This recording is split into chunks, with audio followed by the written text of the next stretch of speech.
At sunrise. It's 4:59. Here are your morning headlines. Police have yet to officially say why they shot a man in Southeast Portland Sunday, but witnesses tell us the man had a knife. Yesterday, police ID'd the officers who fired their weapons as longtime veterans of the force. They're both on paid leave. Sunday's officer-involved shooting is the 6th in Portland this year. A 71-year-old man is facing DUI charges accused of driving into a Portland market. It happened just before 7 o'clock Sunday night near Northeast Gleason and 78th. No one was hurt.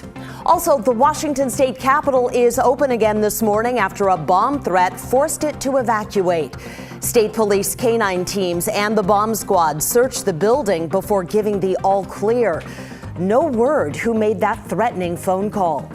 Those are your Tuesday headlines. Now, here's a look at what's coming up on Sunrise. We wish you a Merry Christmas. We wish you a Merry Christmas and a Happy New Year. We have a feel-good story alert, Brenda. Feel-good story alert. Local elementary school kids making spirits bright, specifically the spirits of this Vancouver teacher. She's battling breast cancer right now, but has her students in her corner for that fight. We have her story coming up also. This one, the winemakers at Domaine Serene in Dayton, bringing the spirit of Oregon's wine country to downtown Lake Oswego. Nina takes us inside their new wine lounge, complete with a full lunch and dinner menu 7 days a week. That's this morning's Sunrise 60, and that, Brenda, is making me a little hungry. And thirsty, definitely. It is 5:01. Thank you so much for joining us this morning. We'll start off back in the Weather Center. Rod, how's our forecast today? Hi, everybody. We start off dry, then we get the rain. We need the rain, so we'll call it a good day. The rain we're looking at, by the way, not this first band of clouds, but right back there. Futurecast has that into downtown Portland right now, somewhere between, say, noon and 1 o'clock this afternoon. So at the bus stop, it is a dry morning, 40 degrees out the door, cloudy skies. We start the rain chance at noon, 45. It may still be dry, but after that, certainly it gets wet for the remainder of today. So rainy areas and the kids get out of school, about 46 degrees at that time. Your complete weather shortly. We'll see you then, Rod. Thank you. In our top story, New Zealand rescue workers are dealing with dangerous conditions as they search for survivors after a volcano erupted. This situation is so unstable this morning, they cannot land their helicopter on White Island where all this happened. 8 people are missing, 6 have died. Helicopters were able to land there yesterday and they shuttled out the injured. Many of them have burns. A lot of American tourists were on the island. Other people on a boat near shore saw ash and steam shoot up thousands of feet into the air. We look back and we just saw this plume of smoke coming up from the volcano. It was hard to stop crying long enough to take the photo, and then you take the photo and then start thinking about it and start crying again. Yeah, it's just overwhelming. Officials say they're working with scientists to determine a safe time for rescuers to return to the island and search for the missing. But flight crews near that volcano say they have seen no signs of life. We're also keeping a close eye this morning on the nation's capital, where lawmakers could decide on articles of impeachment against President Trump here in the next few hours. NBC's Hallie Jackson is tracking all of this for us in Washington, D.C. Hey there, good morning to you. And today, Democrats are now closing in on a vote to impeach President Trump after delivering closing arguments looking to basically put the public on their side. In a marathon hearing on Capitol Hill, Democratic staff attorneys on the Judiciary Committee recapped their findings from weeks of public hearings, rather. They're arguing the president abused his power, betrayed the national interest, and tried to corrupt the 2020 election by freezing military aid to Ukraine while asking for an investigation into his political rivals. But Republicans, they are furious. They say this process has been rushed and unfair. The president's allies are reiterating that in their view, the president did nothing wrong. The president himself is calling this whole thing a hoax and a disgrace in those new comments now. As far as timeline, the House could vote on impeachment sometime in the next 2 weeks. And against the backdrop of these proceedings, NBC News has learned the president is set to sit down today with a key Russian official, Foreign Minister Sergei Lavrov. We're going to have a lot more on all of this coming up in just a bit on the Today Show.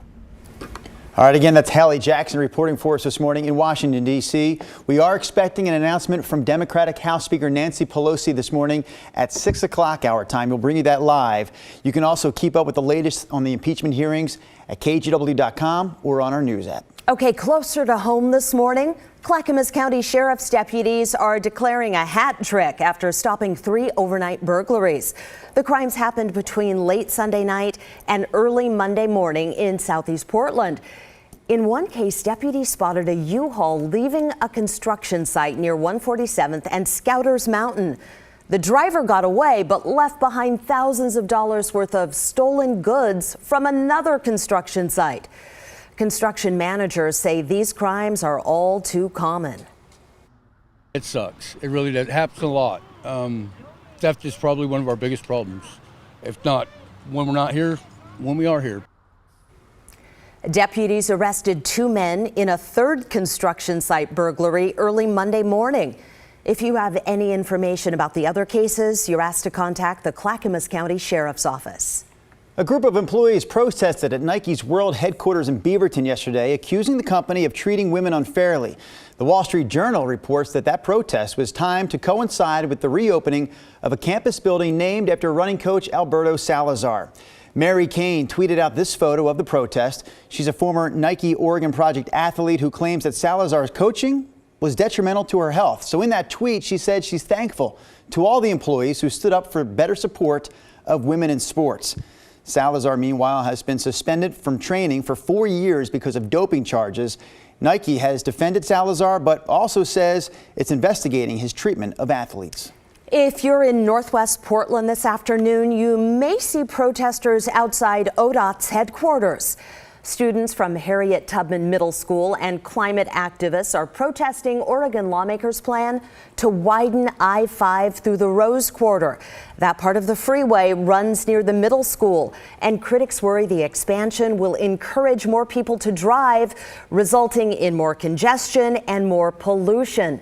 Students and activists will protest this afternoon from 3:15 until 6. All right, let's talk about the holidays a little bit. And while you consider what style of wrapping paper you want to wrap your Christmas presents with this year, here's something else to consider.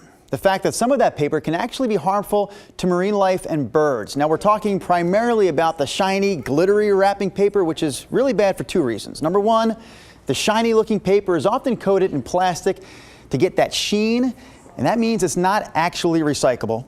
Number two, the glitter you see in a lot of those papers. It's made from tiny pieces of plastic, also known as microplastics. We know how bad those can be from reports we've talked about many times here on the Sunrise Show. The Oregon Environmental Council reminds us just how bad those can be for the environment. And these pieces of microplastic actually have the potential to enter our waterways and streams every time we wash our hands, wash our clothes, do the dishes. You think you're just buying a Christmas bag, but not only is it not recyclable, but it has the potential to harm fish and aquatic wildlife and birds. So what do you want to use to wrap those gifts with? Well, wrapping paper without that added sheen is definitely a good option.